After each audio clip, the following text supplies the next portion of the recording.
Bom dia, irmãos. Nós estamos chegando ao final de mais uma série de meditações aqui na igreja. Deixa eu só arrumar uma baguncinha que ficou aqui. Não é culpa do Rangel, não. É coisa do culto do domingo passado à noite. Então, só para recapitularmos o que nós já tratamos aqui, em 2 sermões foi abordado aqui o que é a família e as lutas espirituais que a família enfrenta. Depois, num sermão aí épico, o Tiago tratou de solteirice, ou a questão do celibato, de viver só para Deus. Semana passada nós tratamos de um tema bem complicado, bem difícil, que é a questão do divórcio.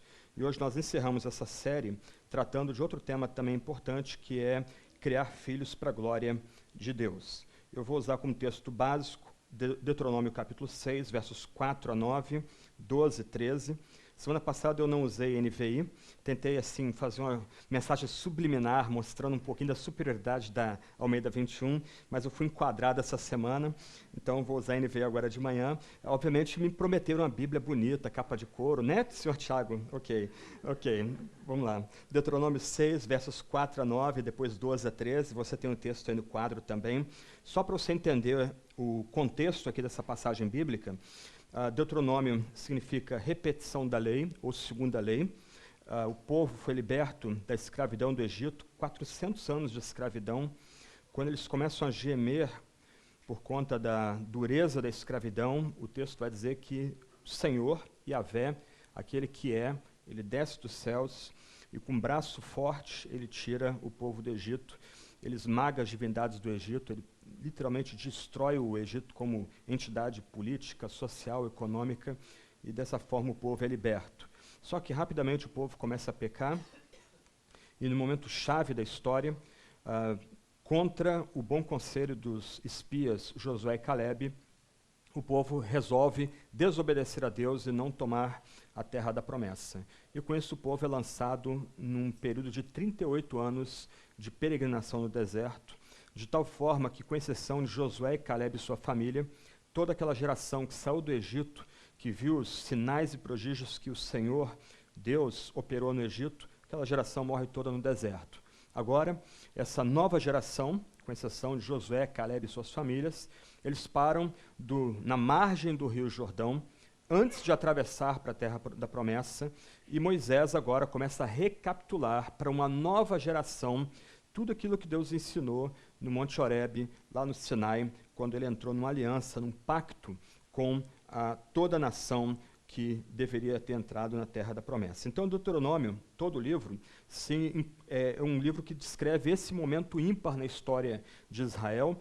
As tribos estão na iminência de atravessar o rio Jordão e tomar a terra que lhes foi dada por promessa divina, e Moisés agora começa a recapitular a sua lei, ou a lei que lhe foi dada e que deve ser ensinada a todo o povo. Então, Deuteronômio 6, que talvez seja o capítulo mais conhecido desse livro, mas não o de mais destaque, né, outros capítulos importantes, mas o Deuteronômio 6, no meio desse capítulo nós temos uma famosa oração. E essa oração começa assim: Ouça, ó Israel, o Senhor, o nosso Deus, é o único Senhor. Ame o Senhor, o seu Deus, de todo o seu coração, de toda a sua alma e de todas as suas forças. Que todas essas palavras que hoje lhes ordeno estejam em seu coração. Ensine-as com persistência a seus filhos. Converse sobre elas quando estiver sentado em casa, quando estiver andando pelo caminho, quando se deitar e quando se levantar. Amarre-as como um sinal nos braços e prenda-as na testa. Escreva-as nos batentes das portas de sua casa e em seus portões. Tenham cuidado. Não esqueça o Senhor que os tirou do Egito, da terra da escravidão. Temam o Senhor, o seu Deus, e só Ele prestem culto, e jurem somente pelo seu nome. Antes de entrar na passagem propriamente dita e tentar entender o que essa passagem tem a dizer para nós hoje, queria dizer que eu vou dividir a passagem em 3 divisões aí, 3 blocos principais. O primeiro bloco vai do verso 4 ao verso 5, depois versos 6 ao verso 7, e depois versos 8 ao verso 9. O texto, a primeira parte aí do texto, então, versos 4 e 5, a gente pode destacar aí Moisés nos ensinando que o Senhor é o único Deus e só esse Senhor merece adoração. O texto é muito conhecido pela sua primeira palavra, ouça, em hebraico, Shema. Nós temos então aqui a primeira confissão de fé do povo de Israel, ou talvez a mais importante confissão de fé do povo de Israel.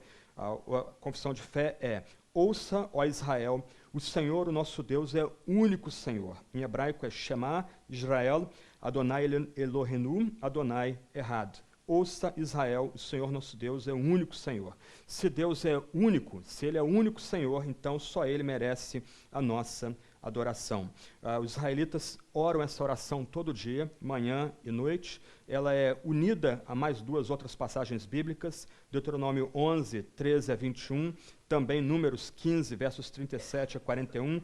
Esses três textos, encabeçados por Deuteronômio 6, verso 4 até verso 9, é a oração principal que os israelitas fazem, a mais básica confissão ou declaração de fé de Israel. Ela também não é só a declaração de fé de Israel. No Novo Testamento, o Senhor Jesus Cristo, quando confrontado por um fariseu piedoso, ele vai lembrar que nós temos nessa passagem o primeiro grande mandamento. O próprio Jesus Cristo, o nosso Salvador, o nosso Senhor, ele reconhece que Deuteronômio capítulo 6, versos 4 a 9, também é a nossa confissão de fé, também é nosso grande mandamento. Nós somos comandados. Aqui a gente tem que entender. Moisés não está dando para a gente um conselho ou nos dando uma opção, ele nos dá um comando, uma ordem. Nós somos chamados a adorar a Deus como nosso único Deus, ou adorar o Senhor como nosso único Deus. Desculpa, a questão aqui é tem uma pegadinha aqui dentro do texto bíblico.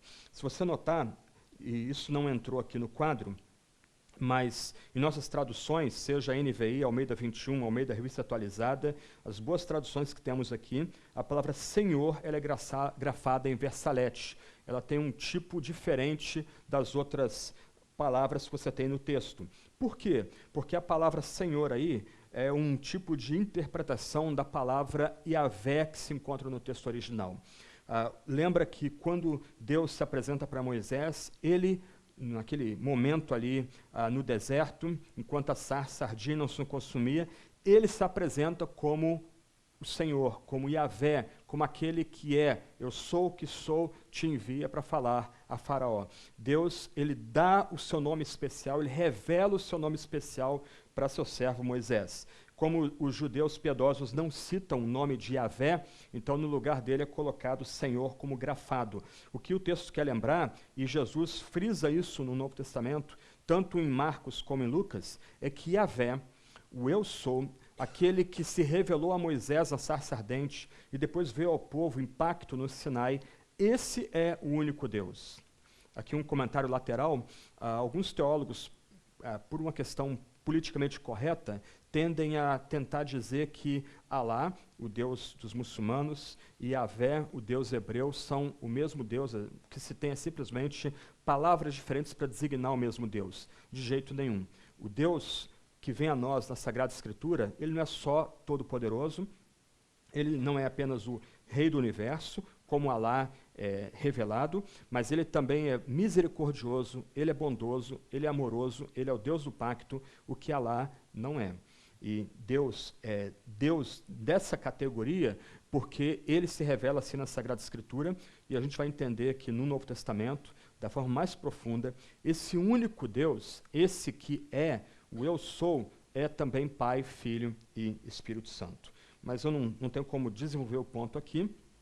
Mas quando a gente vai, por exemplo, para João, nós descobrimos que o eu sou que se apresenta para Isaías, segundo a interpretação autorizada do apóstolo em João capítulo 12, é o próprio Jesus. Em Atos 28, Paulo vai dizer, ou Lucas, melhor dizendo, vai dizer que o eu sou que foi Isaías é o Espírito Santo. Então, o eu sou, esse Deus único que deve ser adorado aqui, é o Deus Trino, como revelado de forma final no Novo Testamento. O ponto aqui que Moisés quer lembrar para o povo, na iminência de entrar na Terra Prometida, e quer lembrar para nós aqui, é que há um único Deus, Yahvé, e a ele a gente presta culto. Nós somos chamados a adorar esse Deus, como o texto vai dizer, com todo o nosso coração, nossa alma e com todas as nossas forças. Mas eu estou adiantando o ponto aí, ainda tratando aí da questão de o Senhor ser o único Deus, Yahvé ser o único Deus. Aqui a gente lembra de Isaías capítulo 45, versos 5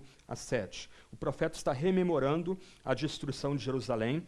o fato de que Nabucodonosor, a Babilônia, arrasaram Jerusalém, talvez o momento mais triste de todo o Antigo Testamento, quando em 586 a.C., Jerusalém é completamente arrasada, o bonito templo de Salomão é completamente destruído, o rei de Judá tem seus olhos vazados e todo o povo agora é levado para o cativeiro, para a Babilônia. Isaías agora profetiza que, ainda que isso venha a acontecer, Isaías está escrevendo antes da destruição de Jerusalém, Deus vai levantar um outro rei, um rei que não conhece Yahvé, que não conhece esse Deus que é. Deus vai dar um nome a ele, vai torná-lo escravo e vai fazer com que esse rei, no caso Ciro, tire o povo do cativeiro e lance o povo de volta para a terra da promessa. Em outras palavras, a Babilônia não destruiu Jerusalém porque Bel, a divindade babilônica, é mais forte do que Yahvé. Foi o próprio Yahvé que destruiu Jerusalém. E aí a gente lê em Isaías 45, versos 5 a 7, as famosas e escandalosas palavras: Eu sou o Senhor, e não há outro, além de mim não há Deus. Eu fortalecerei, ainda que você não me tenha admitido, de forma que do nascente ao poente saibam todos que não há ninguém além de mim. Eu sou o Senhor e não há nenhum outro. Eu formo a luz e crio as trevas, promovo a paz e causo desgraça. Eu, o Senhor, faço todas essas coisas. O profeta Isaías leva adiante essa noção de que há um único Deus, que só Yahvé é Deus, só o Eu Sou é Deus. Ele não divide sua glória, não divide seu poder, não divide seu controle com outras divindades, que na verdade são demônios. Ele não divide seu poder ou controle com o diabo. Ele não divide seu poder ou controle com algo que a gente poderia chamar acaso ou casualidade. Esse único Deus, ele controla todas as coisas, ele é Senhor de todas as coisas e por isso ele deve ser adorado. Antes da gente continuar então, a gente precisa fazer algumas perguntas. Principalmente dos nossos pais. Quem é Deus para nós? Quem é esse que vem na Sagrada Escritura para nós? Será que nós temos meditado nesse Deus? Será que nós nutrimos pensamentos elevados a respeito de quem é esse Deus? Será que nós temos esse Deus como centro do universo e centro da nossa vida de fato? Se você notar, tudo que vem depois, o convite para nós adorarmos a Deus com todo o nosso ser, com tudo que somos, e também o chamado para que os pais ensinem e eduquem seus filhos na fé, depende do chamar, depende de nós ouvirmos que Yahvé é o único Deus, e só a Ele nós prestamos culto, só a Ele nós nos entregamos, só a Ele nós oferecemos todo o nosso ser.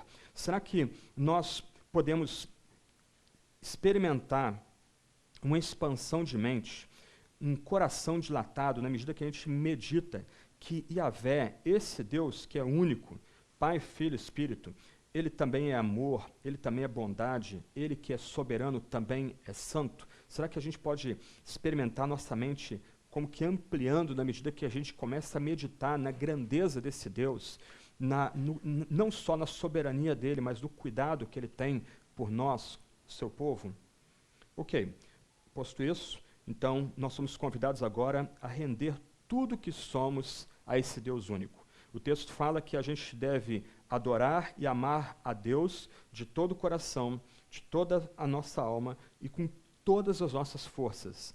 O que nós temos aqui é um tipo de construto bem hebraico. De um lado, coração é o centro de todos os afetos, do intelecto, das emoções do ser humano. Na visão do ser humano hebreia, bíblica, o ser humano não é razão e coração como convencionou-se dividir entre nós, né? A gente quer fazer um poema, ou quer expressar algum sentimento, a gente desenha um coraçãozinho, como se o coração representasse algo em oposição à mente. Na mentalidade hebreia, quando o texto diz que a gente deve amar a Deus de todo o coração, ele está dizendo que a gente deve amar a Deus com a inteireza do nosso ser, com a nossa mente, com as nossas emoções, com o nosso próprio afeto, todo o nosso ser é entregue a Deus para amá-lo com tudo que somos. A alma, a palavra hebraica que é nefesh, ela é difícil tradução. Talvez a ideia que o Moisés quer oferecer para o povo ali no Rio Jordão, na beira do Rio Jordão e para nós aqui, é que nós amamos a Deus não só com nossa mente, nossos afetos, nossas emoções, mas com aquilo que nos é mais profundo, com todo o nosso ser, toda a nossa personalidade. E o texto termina aqui, essa sessão, dizendo que tanto o coração como a alma devem ser entregues a Deus, devem ser movidos a amar a Deus com todas as suas forças. Quer dizer, o Deus que vem a nós, o Eu Sou, Yahvé, aquele que é todo-poderoso, ele requer que nós os entreguemos a ele com tudo que somos. Mais uma vez, você tem que notar que tudo que vem depois, todo o programa pedagógico de pais a filhos que vem depois, ela surge dessa noção de que o Senhor é o único Deus, só Ele merece todo o nosso culto, toda a nossa adoração, nós somos instados a nos entregar completamente a Deus, todo o nosso ser aqui, tudo que somos nós entregamos a Ele. O ponto para nós aqui é, nós reconhecemos que Deus é um, mas nós vivemos para Ele, completamente dedicados a Ele, como Moisés, inspirado por Deus, requer de nós aqui. Como a gente tem buscado a Deus, nosso dia a dia? Será que nós estamos nos aplicado, dia a dia, a buscar a Ele, pela leitura do seu texto sagrado, nem que seja um pequeno trecho? Será que nós temos nos aplicado, por exemplo, a concentrar nossa mente, nosso intelecto, nossa memória naquilo que é oferecido domingo após domingo aqui, por meio das pregações, exposição do texto sagrado? Nós daqui a pouco vamos nos aproximar da ceia. Será que a gente se aproxima da ceia com preparação, com quebrantamento, com alegria, sabendo que a gente está sendo alimentado com o corpo e com o próprio sangue de nosso único Salvador, Jesus Cristo? Será que a gente tem buscado a Deus por membrar numa igreja, de fato, cristã, evangélica? Será que, quando nós entendemos a necessidade de sermos parte do povo de Deus, será que a gente tem buscado a Deus também pelo batismo, que é uma imersão na morte e na ressurreição de Cristo Jesus? É uma união, ou simboliza e sela a nossa união com a morte e a ressurreição de Cristo Jesus? É bem legal ver na lista alguns de vocês pedindo para ter todo mês os nossos intercâmbios de família. A comunhão é parte importante desse crescimento na adoração, no serviço, na entrega a esse único Deus que vem a nós e que exige que nós o amemos de todo o nosso coração, de toda a nossa alma, com toda a nossa força. Aqui não há espaço para um tipo de vida claudicante. Aqui não há espaço para a gente compartimentalizar a nossa vida. No domingo eu vou ser cristão, eu vou adorar a Deus, mas durante a semana o que eu creio, o que eu faço no culto com os irmãos, ele não toca o restante do meu dia a dia. Quando o texto diz que a gente é chamado a amar a Deus com todas as nossas forças, isso toca toda a nossa agenda também durante a semana. Durante a semana nós continuamos celebrando esse Deus que é único, mas também nós continuamos amando em tudo que nós fazemos durante a semana. Então, um ponto aqui é como que nós pensamos a respeito de Deus tem modificado o nosso dia a dia, tem modificado nossa vida. Como esses pensamentos elevados que nós devemos nutrir a respeito de quem Ele é, Deus é soberano, santo, gracioso, misericordioso, etc. Como isso tem modificado o nosso dia a dia? Isso tem infundido em nós mais anseio por buscá-lo? Isso tem trazido a nós mais coragem diante da vida? Isso tem nos ajudado a permear toda a nossa existência com esse amor que a gente deve devotar a esse único Deus? Então, esse é o primeiro ponto. O Senhor é o único Deus e só Ele merece a nossa adoração. Mas aí, o grande legislador, Moisés, ele continua, versos 6 e 7. Ele começa a mostrar que se Deus é o único Deus e que nós devemos nos entregar a Ele com toda a nossa força, com tudo que nós somos, do outro lado, esse Deus vem a nós por meio da sua palavra, Ele nos dá instruções, já que Ele nos libertou do Egito, Ele nos tirou da terra da escravidão, e essas instruções, essa palavra que Ele nos dá, deve fazer parte do nosso dia a dia, do nosso viver diário. E um ponto importante aqui é que a gente só vai conseguir fazer com que a palavra permeie o nosso dia a dia, essas instruções que Deus nos dá permeiem o nosso dia a dia, se nós nos colocarmos debaixo da força do primeiro mandamento, de amar o Senhor, o único Deus, com toda a nossa alma, todo o nosso coração e todas as nossas forças. Se nós não conseguimos reconhecer Deus como único Senhor, não conseguimos reconhecer o Senhor como único Deus. E se nós não conseguimos amá-lo com todas as nossas forças, a gente não consegue cumprir a segunda parte do mandamento. Se você lembrar, a segunda parte do mandamento vai encontrar eco no Salmo capítulo 1. Aquele que é bem-aventurado, aquele que tem as suas raízes firmemente estabelecidas na terra, é aquele que, dia após dia, tem as palavras de Deus no seu coração, e ele vai ensinar com persistência essas palavras, sentado, andando, quando se deita e quando se levanta. A gente tem aqui quase um roteiro para ensinar a fé para os nossos filhos, para aqueles pequenos que Deus tem colocado sobre nossa responsabilidade. De um lado, o texto lembra que a gente não consegue explicar a palavra ou ensinar a palavra em todo o tempo, aqueles que estão sob nossa responsabilidade, se nós não tivermos uma experiência pessoal com essa mesma palavra e com Deus que nos transmite essa palavra. De um lado, o texto exige que a gente o ame com todas as nossas forças. Somente amando a Deus com todas as nossas forças, a gente vai conseguir transmitir essa palavra no nosso viver diário. De outro lado, os pais têm que experimentar essa palavra primeiro, antes de comunicá-la aos seus filhos. E essa palavra é comunicada dia após dia. A ideia aqui de ensinar com persistência essa palavra, conversando assentado, andando pelo caminho, ao deitar-se e levantar-se, é que essa palavra deve fazer parte integrante da nossa vida diária, ela deve permear tudo que nós fazemos. A questão aqui não é simplesmente citar a palavra durante o dia a dia. Na verdade, o que o legislador quer ensinar para a gente aqui é que nós começamos a interpretar o mundo por meio dessa sagrada palavra que nos é dada pelo único Deus, pelo Senhor. A ideia é que nós começamos a ter essa palavra como tipo de uma lente, um óculos, pelo qual tudo nos é interpretado. Se no mundo, se fora do ambiente cristão nós temos uma cacofonia de vozes, uma bagunça de sons, muitas palavras sendo proferidas, muitas vezes em contradição, do outro lado nós temos uma palavra que procede do alto, vem do próprio Deus, e ela agora funciona como esse óculos pelo qual nós começamos a julgar todas essas muitas palavras que nos chegam. Os filósofos falam muito de epistemologia, seria aquela área ligada ao saber, ao conhecimento. Como é que nós conhecemos? O incrédulo pode dizer que ele conhece por meio da experiência, ele pode dizer que conhece por meio de alguma autoridade que não procede de Deus, a razão, emoções. Os incrédulos podem dizer que é o Estado que determina o que é um conhecimento que é legítimo, ou, do outro lado, indivíduos podem dizer que eles que fazem o seu mesmo conhecimento, nada além deles é que determina o que eles saibam. Então, os filósofos falam que hoje nós temos uma verdadeira luta nessa área do saber, de como nós sabemos o que sabemos. Mas para o cristão isso não é um problema.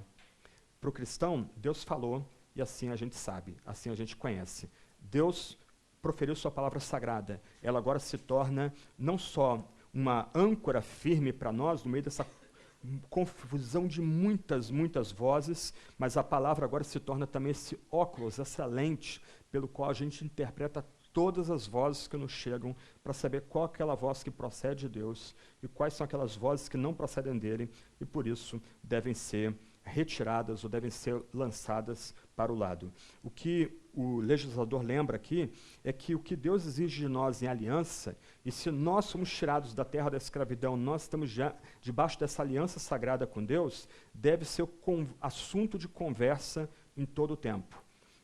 Em casa, o texto vai dizer aqui, enquanto se tem as refeições, no caminho, de noite e de dia. Essas exigências sagradas, esses comandos que Deus oferece para nós, devem permear todas as nossas conversas em casa, de forma direta, quando nós paramos para meditar na palavra de Deus, mas também de forma indireta, quando nós ajudamos os nossos filhos a interpretar o mundo a partir da revelação que Deus faz de si mesmo na Sagrada Escritura. Algumas aplicações para nós aqui. Será que a palavra de Deus tem feito parte do nosso viver diário? Será que a gente tenta interpretar o mundo a partir da revelação que Deus faz de si mesmo? E aqui você pode pensar da forma mais ambiciosa possível. Será que a Escritura Sagrada, dada a nós, nessa aliança que Deus faz com o seu povo, ela nos ajuda a interpretar os filmes e novelas que nós vemos na televisão, as manchetes dos jornais, o que é ensinado nas escolas, os discursos políticos, muitas vezes antagônicos e radicalizados? Será que a Escritura nos ajuda a interpretar toda essa pluralidade de vozes, essas multiformes vozes que vêm a nós? Será que a Escritura, de fato, é assunto das nossas conversas o tempo todo, em casa, caminho, noite, dia? Será que nós temos meditado constantemente na Palavra de Deus? Será que a gente tem o hábito de conversar sobre essa Sagrada Escritura em casa também, ajudando nossos filhos a ter esse discernimento que vem da parte de Deus para nós? Então, esse é o segundo ponto.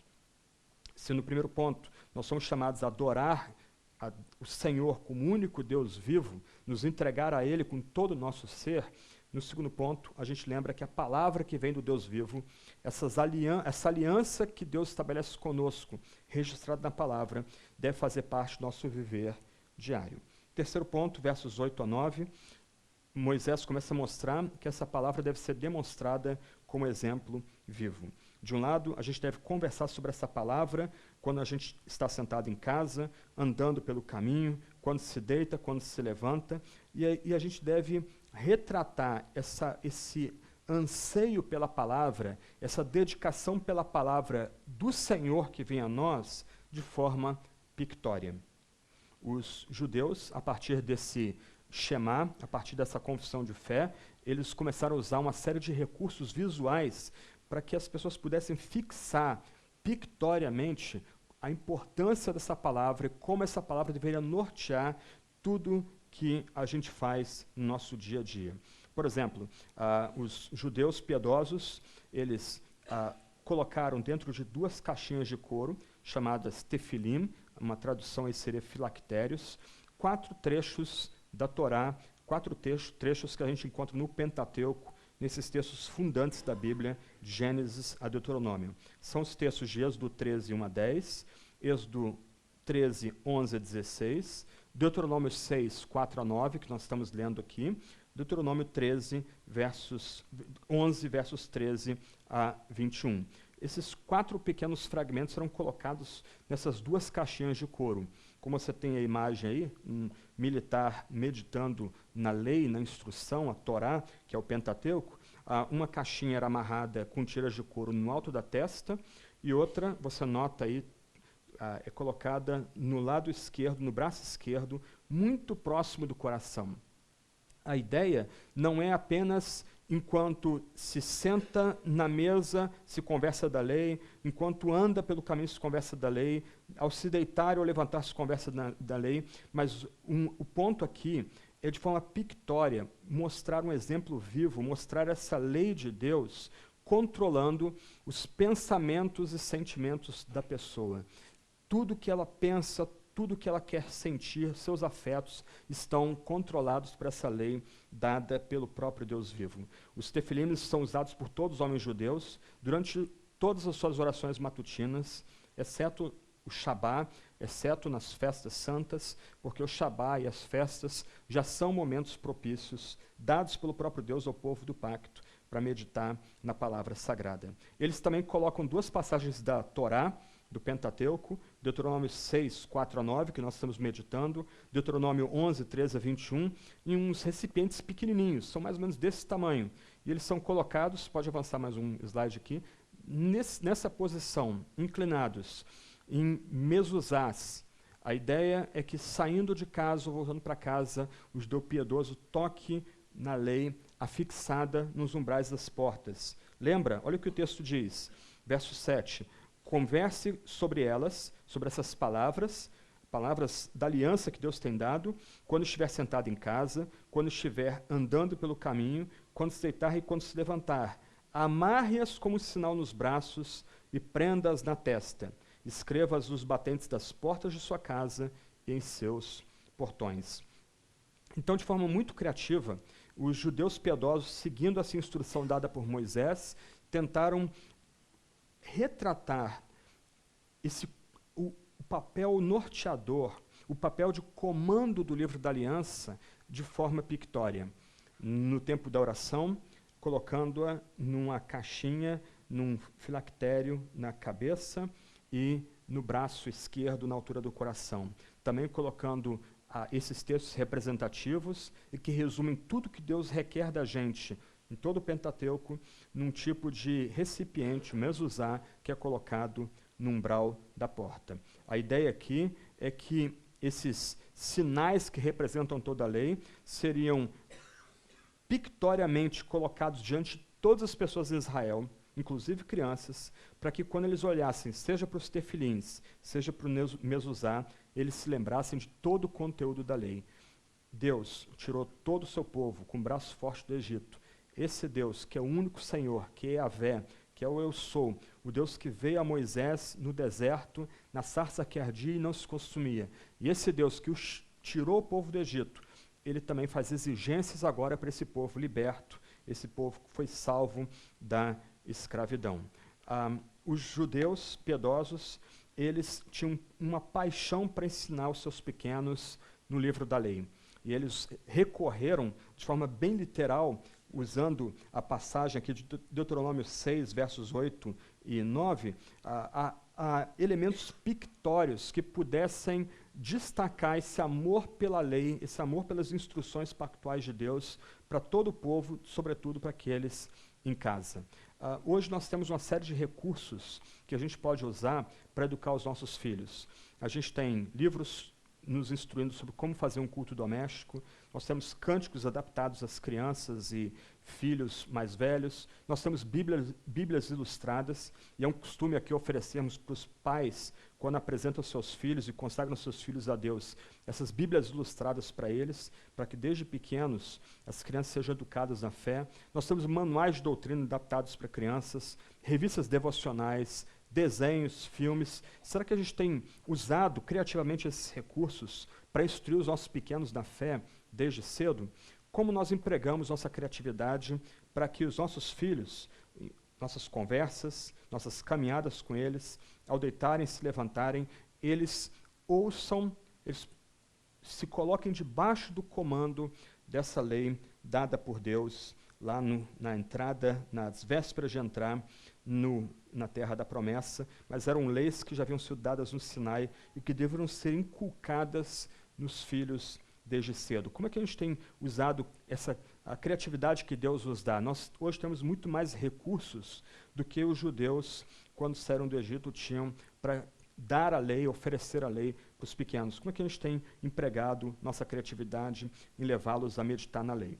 O que eu ofereci até agora é um resumo de uma meditação escrita pela Marilene, e depois, quando vocês receberem o PowerPoint, vocês vão ver aqui embaixo o endereço onde a meditação está publicada. Depois vocês podem ir a essa meditação, bem mais ampla do que eu ofereci aqui, e lá você tem algumas ideias e dicas para ampliar o que tem sido oferecido para vocês aqui nessa manhã. À luz do que nós estamos tratando aqui, Deuteronômio capítulo 6, verso 4 até o verso 12, 13, como nós podemos ser guiados a partir de agora no trato entre pais e filhos? Que recomendações nós podemos destacar como recomendações pastorais à luz do que Moisés relembrou ao povo às vésperas de entrar na terra da promessa? Eu elenquei aqui 10 pontos aqui que eu vou ler simplesmente aí, destacando um outro ponto aí para nós, que são aplicações que vêm dessa passagem que nós tratamos aqui de manhã. Primeira recomendação à luz da passagem bíblica que nós estamos meditando. Os pais devem ensinar os filhos a conhecer, amar e a servir a Deus. Antes, é preciso que os pais conheçam essa fé a fim de ensiná-la aos filhos. Essa é uma questão básica. A gente não tem como dar aquilo que nós não temos. Então, se você é pai, e se você entende que é obrigação sua tomar essas palavras que Moisés nos ordena e que devem estar em nosso coração para ensiná-las com persistência aos nossos filhos, nós precisamos conhecer a fé primeiro. A gente tem que ter uma relação de pacto, de aliança com esse Deus vivo, o Senhor Yahvé em primeiro lugar. Nós precisamos ser, para usar a linguagem do Novo Testamento, convertidos a esse Deus único, esse Deus verdadeiro, que é o eu sou. Então, se nós somos de fato convertidos a esse Deus, se nós de fato amamos esse Deus, que é Senhor, com todo o nosso ser, a partir disso, então, nós somos chamados a também ensinar nossos filhos a amar, a servir e a conhecer esse Deus. E é do ensino que o filho recebe na infância que determina ou depende o seu futuro, não só nesse mundo, mas no mundo vindouro. O fim desse ensino da fé é não só que nossos filhos tenham vida virtuosa, vida santa nessa vida, mas também eles venham desfrutar da glória na eternidade. Os pais, então, devem ensinar essa fé em todo o tempo. Eu vou voltar a esse ponto já, mas se nós temos aqui, como primeira recomendação, que os pais devem ensinar os filhos a conhecer, amar e servir a Deus, isso deve ser feito em todo o tempo. O papel da igreja é auxiliar aqui. A obrigação primeira do ensino na fé é dos pais. Se você lembrar de Gênesis 1, a família precede a igreja. O papel da igreja é auxiliar. O papel dos pastores, nesse ponto aqui, é auxiliar. Para colocar de outra forma, os pais são os primeiros presbíteros dos filhos. Eles têm que entender que a prioridade deles maior, sobretudo, é ensinar a fé aos filhos em todo o tempo. E ensinar em todo o tempo aqui, eu não quero dizer que os pais têm que estar pregando todo o tempo aos seus filhos. Cada um sabe da sua agenda aqui. Nós não vivemos mais numa época confortável em que a gente podia dividir o nosso dia em blocos bem certinho. Então, de manhã nós vamos ter um culto doméstico com a família, depois os pais vão sair para o trabalho, ou um pai sai para o trabalho, a mãe fica. Não, hoje nós às vezes passamos mais tempo no trânsito do que com a família. Mas, de alguma forma, você vai precisar criar espaço para encontrar os seus filhos e, como o texto diz, ensinar essas palavras que Deus nos ordena com persistência aos filhos. Isso pode ser feito não só em algum tempo devocional, e aqui, para ser muito claro, o que está em jogo não é a quantidade de tempo devocional que você vai ter com seu filho, mas é a qualidade do tempo devocional que você vai ter com seu filho. Às vezes, um culto por semana já basta, mas, de outro lado, você vai ajudar o seu filho a ler bons livros, a ver bons filmes que destaquem esses valores eternos e vai ajudar seu filho a interpretar esses livros e filmes, que necessariamente não precisam ser cristãos, à luz da palavra sagrada que tem sido inculcada nos filhos desde cedo. Às vezes um passeio por uma igreja antiga, um passeio por uma paisagem bonita, pode ser ocasião de ajudar os seus filhos a interpretar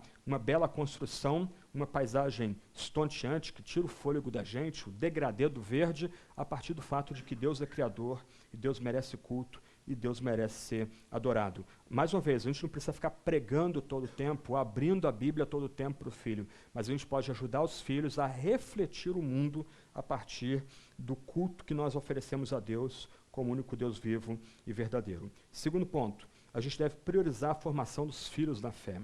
Uma tentação que pais enfrentam, sobretudo pais que vieram de baixo e conseguiram agora uma vida estável depois de muita luta, é priorizar com os filhos a busca de uma carreira, de uma formação, de diplomas, etc. e tal. Mas a grande prioridade para os pais é a formação dos filhos na fé.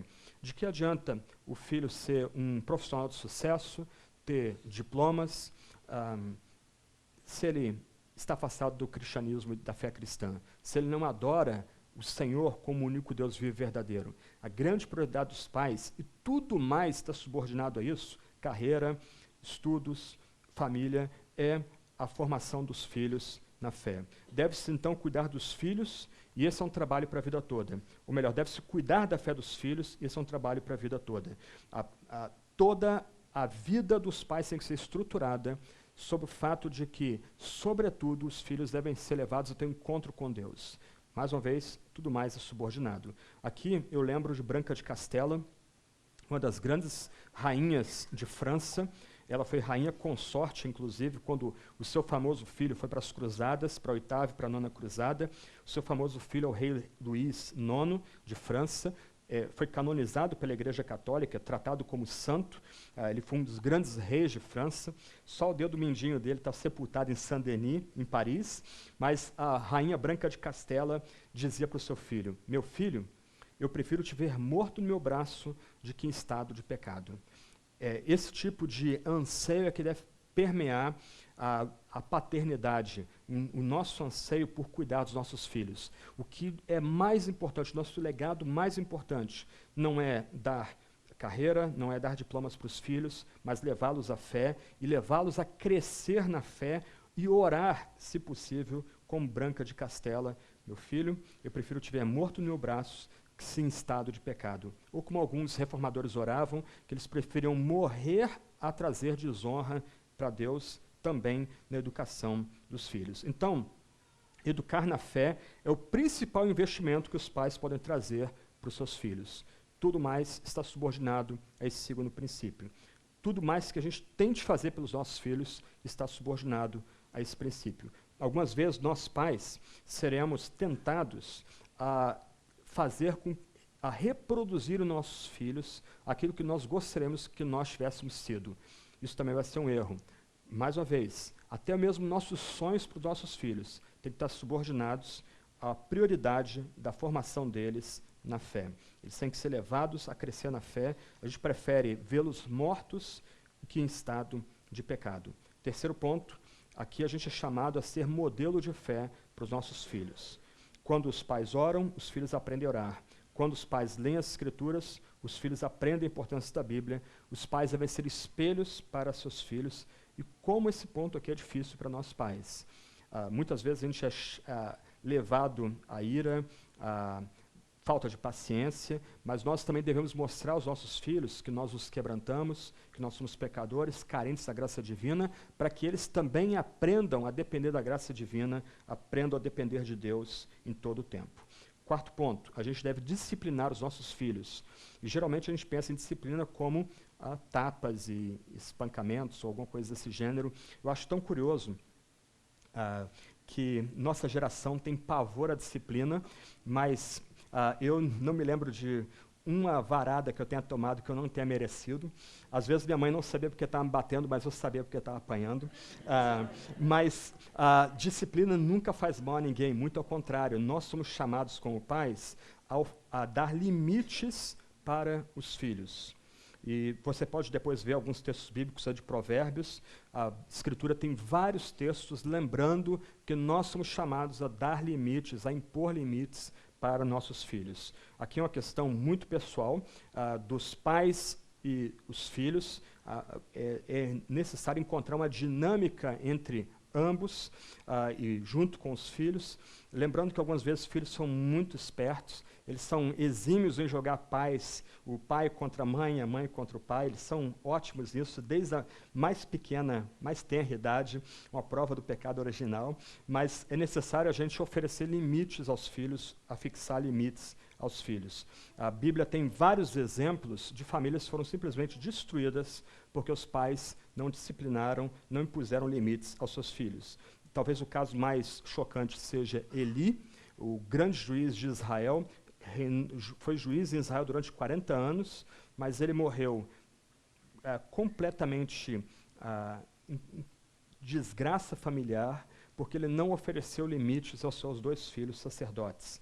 A morte dele chega a ser até patética, como registrado em 1 Samuel capítulo 3, verso 13. Mas o mesmo se dá com Davi, outro rei, talvez o mais importante rei de Israel, o cabeça da família messiânica, é dele que procede Jesus. Mas quando a gente começa a ler sobre as histórias de Amon, Tamar, Absalão, como que Davi não conseguiu fazer disciplina em casa, e o desfecho terrível e melancólico da carreira dele por causa do fato de ele não disciplinar os seus filhos, a gente lembra que uma família não consegue ser minimamente estruturada se não houver limites impostos pelos pais, mas limites dados pela própria palavra sagrada. Uma tentação, mais uma vez, daqueles pais que vieram de um ambiente de pobreza, de exclusão social, é que se Deus dá graça a eles conseguem ascender socialmente, eles agora, para proteger os seus filhos, eles querem dar aos filhos tudo que eles não tiveram quando eram infantes. E esse vai ser um problema. Ao fazer isso, você também não está dando limites aos seus filhos. Você não está ensinando aos seus filhos que o que é de valor nesta vida é conquistado por meio de muita luta e muito sofrimento. Então, a gente tem que refrear a nossa tendência, a nossa tendência paternal, de poupar os filhos das vicissitudes e lutas que nós enfrentamos quando éramos mais novos.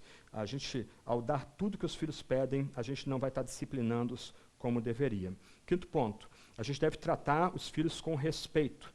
E Efésios 6:4 vai lembrar que a gente não deve suscitar ira nos filhos. Eles são pessoas únicas, eles são dignos, eles são filhos do pacto. A graça é para nós, também para os nossos filhos e para quantos Deus chamar. Então a gente tem que tratá-los com respeito, a gente tem que respeitar as etapas de crescimento deles. Cada etapa tem seu conflito e suas necessidades, e a gente tem que notar que as formas de motivar e corrigir mudam com o amadurecimento. Se com o filho pequeno a gente pode usar vara, como diz o texto bíblico, pode usar alguma disciplina física para trazê-lo para o bom caminho, do outro lado isso é completamente impróprio com o adolescente, você vai envergonhá-lo, vai embaraçá-lo se usar disciplina física com ele. A forma de motivá-lo, de corrigi-lo vai ter que ser um pouco diferente. Cada etapa tem seus desafios, sobretudo a adolescência. Né? A gente esquece rapidamente que nós somos adolescentes, tivemos nossa fase de tentar encontrar o nosso caminho, de buscar aceitação, não na família, mas no grupo, muitas vezes priorizando o grupo e não a família. E aí, quando a gente lida com filhos adolescentes, nós vamos ser chamados a ter o máximo a paciência possível também com eles, lembrando que nós já passamos por essas mesmas fases aí. Um sexto ponto aqui, a gente precisa preparar os filhos para a vida. A gente tem que encorajar os filhos a serem independentes e se preparar para o dia dessa independência. Aqui, eu não tenho como fixar uma data ou um momento em que os nossos filhos vão encontrar sua independência. Esse é um ponto muito complicado do tempo presente. No mundo bíblico, no mundo da antiguidade clássica, seja hebreia, seja greco-romana, cedo os nossos adolescentes já tinham responsabilidade. Um rapaz com 15 anos de idade na sociedade romana já era pronto para um casamento, ele já seria negociado pela sua família para casamento com a moça de 13 anos. Quando a moça de 13 anos chegasse aos 15 anos e o rapaz aos 17 anos, eles eram formalmente casados. Em Israel se dava o mesmo. Lembra, eu falei isso semana passada, não havia a ideia de se casar por causa de romance ou paixão, amor. O casamento era um contrato entre famílias e essa era a visão da antiguidade. Então, com 15 anos, um rapaz já era tratado como homem, como adulto. Ele já tinha responsabilidades de adulto, ele já era dado em casamento, a moça com 13 anos já era dada em casamento, e aí com 15, 16 anos, ambos consumariam o seu casamento. O espantoso para a gente que essa noção de que com 15, 17 anos um rapaz era um homem, uma moça já era uma mulher, já não é tão longe da gente. Há 100 anos atrás, há 70 anos atrás, jovens de 17, 18 anos é que iam decidir a sorte do mundo. Eles decidiam os rumos da nossa existência no campo de batalha. Com 15, 16 anos, um rapaz já ansiava em sair de casa, procurar o seu próprio caminho e ter a sua própria casa, bancar os seus estudos, etc. e tal. Hoje tudo mudou. Em 70 anos, toda uma visão de amadurecimento e de rito de passagem mudou, por N razões que agora não vem ao caso. Mas agora, não raro, nós encontramos jovens de 20, 25, 30 anos ainda morando com os pais, o que não aconteceria uma geração atrás, há 20, 25 anos atrás. Então não há como aqui afixar um momento para o rito de passagem, mas, do outro lado, nós desde cedo podemos ajudar os nossos filhos a pensar em termos de independência, a pensar em termos de assumir a sua própria vida e dar um destino para a sua própria vida mais adiante. Mas, do outro lado, a gente também tem que ensinar para os nossos filhos que a vida é dura e ninguém vai bater tão forte como a vida, como diz o grande filósofo Rocky Balboa. Eu queria passar um trechinho do quinto filme da série. Só um minutinho só, esquece a continuação, ok? Para mim, o último filme é simplesmente perfeito. E aí eu vou retratar aqui um diálogo que é muito legal esse diálogo. É um diálogo motivacional, mas é muito bacana até para você depois passar para o seu filho também e explicar como a vida é dura. A gente tem que preparar os nossos filhos para a vida. Vai lá, pode passar aí.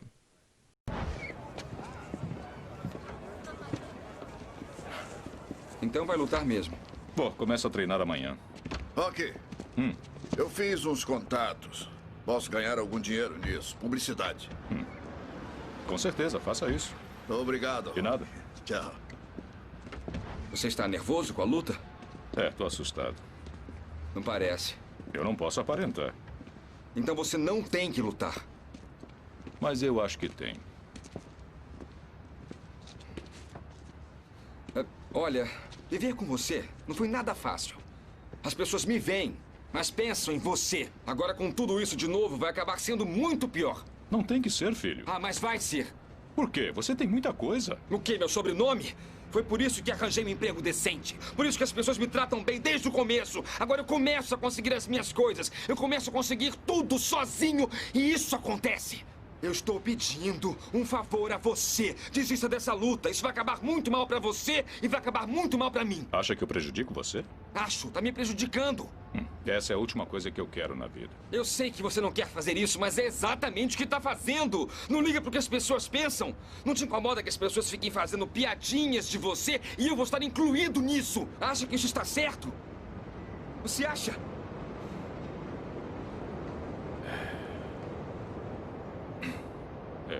Você não vai acreditar. Mas você cabia aqui.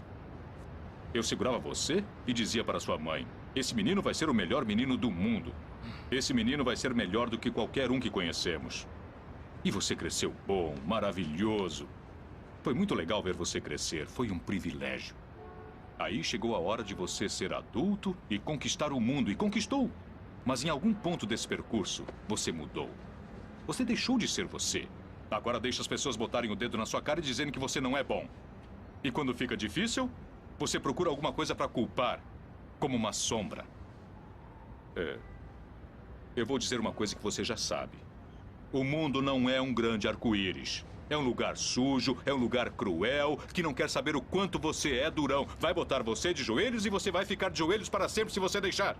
Você, eu, ninguém vai bater tão duro como a vida. Mas não se trata de bater duro. Se trata de quanto você aguenta apanhar e seguir em frente. O quanto você é capaz de aguentar e continuar tentando. É assim que se consegue vencer. Agora, se você sabe o seu valor, então vá atrás do que você merece, mas tem que ter disposição para apanhar. E nada de apontar dedos, dizer que você não consegue por causa dele ou dela ou de quem seja. Só covardes fazem isso e você não é covarde. Você é melhor do que isso.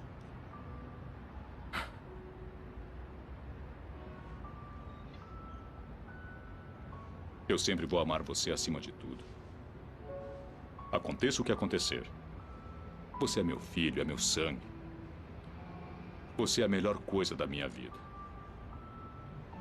Mas se você não acreditar em você mesmo, nunca vai ter uma vida.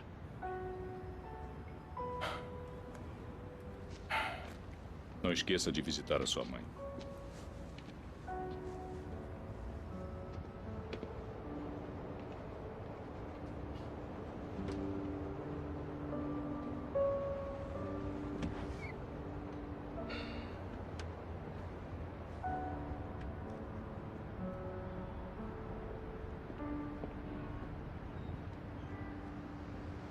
Isso pode ser ensinado, obviamente, por meio de filmes, mas vale a pena, por exemplo, para os pais que têm meninos em casa, ler para eles, por exemplo, a história de Abraão, Moisés, Josué, Sansão, Samuel, Davi, Jesus, Paulo.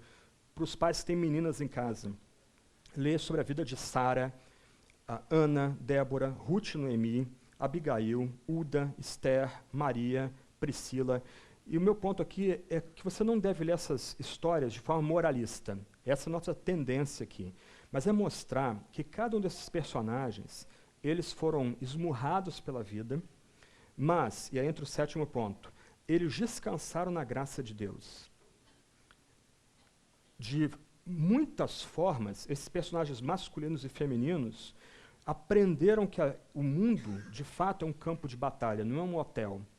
Mas Se eles foram preparados para enfrentar o mundo, eles enfrentaram o mundo porque eles dependiam da graça divina. Os pais dependem da graça, os filhos também dependem da graça. Os pais dependem da graça e ensinam para os seus filhos que no final é só Deus que pode ajudar a gente a levantar de novo e aguentar as pancadas, as burdoadas da vida e continuar seguindo adiante nesse mundo que de fato é um mundo de luta e de dor, como diz o Salmo, um vale da sombra da morte. E você também pode ensinar isso por meio de livros clássicos, por exemplo, já cedo lendo para os seus pequenos Senhor dos Anéis, Crônicas de Nárnia. Você pode ensinar isso por meio de filmes que destaquem valores, sobretudo esse valor da coragem frente ao mundo. E a coragem que vem de Deus, por exemplo, é o Cid, que eu já tenho recomendado para vocês. Eu lembro ainda pequeno, talvez uns 9 ou 10 anos de idade, como é que aquela cena final do filme me impactou. E eu não vou falar mais para não dar spoiler. Esquece os filmes atuais de Rei Arthur, são todos muito ruins. A história toda gira em torno da vitória do cristianismo sobre os cultos saxões. Se você quiser, volta a um filme clássico antigo, de 1953, chamado Os Cavaleiros da Tábua Redonda, que você pode também ensinar aos seus pequenos, tanto para rapazes como para as moças, tanto para os meninos como para as meninas, essa coragem que é dada por Deus que conquista aquilo que nos é colocado como empecilho. 8º ponto. Os pais têm o dever, o direito de educar os filhos. E aqui não se trata de um direito dado pelo Estado. Essa é a mentalidade que permeia hoje a nossa cultura. Mais uma vez, se nós somos cristãos, se nós recebemos essa palavra como palavra de Deus único, então essa palavra que interpreta também o mundo. A palavra ensina que a família precede o Estado, a família vem antes do Estado. A família é uma instituição mais importante do que o próprio Estado. Então, o que ocorre é que os pais delegam ao Estado a educação dos filhos, mas se essa educação é deficitária ou ideologizada, é contra a fé, os pais podem tirar tal delegação a qualquer momento. Eu não tenho como desenvolver o ponto aqui. A melhor forma de ajudar pais e filhos a ter discernimento quanto a uma educação que conflita com a palavra sagrada é lendo esse clássico do George Orwell, Revolução dos Bichos. Foi escrito aí na final da década de 40. É impressionante como ele antecipa, lendo o comunismo por uma ótica bem crítica, todos os experimentos totalitários do século XX. Uma passagem brilhante aqui é quando os cãezinhos são raptados da cadelinha mãe. E como esses cãezinhos tirados do âmbito familiar se tornam os soldados mais virulentos dos porcos que dominam toda a granja dos bichos. Então eu recomendo bastante que você leia, você pai leia, e depois leia com seus filhos esse livro que é clássico, Revolução dos Bichos. Então, a educação primeira, o dever, um dos deveres dos pais é educar os filhos e supervisionar o tipo de educação que eles têm recebido do Estado. E quando essa educação é deficitária, contrária à fé cristã, os pais têm o direito de tomar outros caminhos, seja buscando uma escola cristã de fato, ou até partindo para a educação doméstica também. 9º e penúltimo ponto, os pais devem amar os filhos incondicionalmente.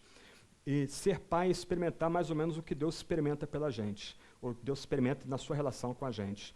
Nós, mesmo justificados, mesmo adotados, mesmo regenerados, continuamos pecando, mesmo com o grande amor que Deus tem pela gente. E Deus continua derramando graça, favor e perdão sobre nós. A gente tem que demonstrar esse tipo de amor pelos filhos, mostrar esse amor por palavras, por gestos, permanentemente. Essa certeza de que os pais os amam vai ajudá-los a crescer e vencer. Por fim, e aqui eu concluo, os pais também são chamados a orar por seus filhos. Antes de falar de Deus para os nossos filhos, a gente precisa falar dos nossos filhos para com Deus. A gente os entrega em oração dia após dia. E aí eu concluo lendo Deuteronômio 6, 12 a 13. Tenham cuidado, não esqueçam o Senhor, Yahvé, o Eu Sou, que os tirou do Egito, da terra da escravidão. Temam o Senhor, o seu Deus, e só Ele prestem culto e jurem somente pelo seu nome. Amém? Que Deus nos abençoe, Deus nos ajude nessa tarefa tão dura, mas também tão recompensadora de ter filhos e educá-los nos caminhos do único Deus vivo e verdadeiro, que é o nosso Eu Sou.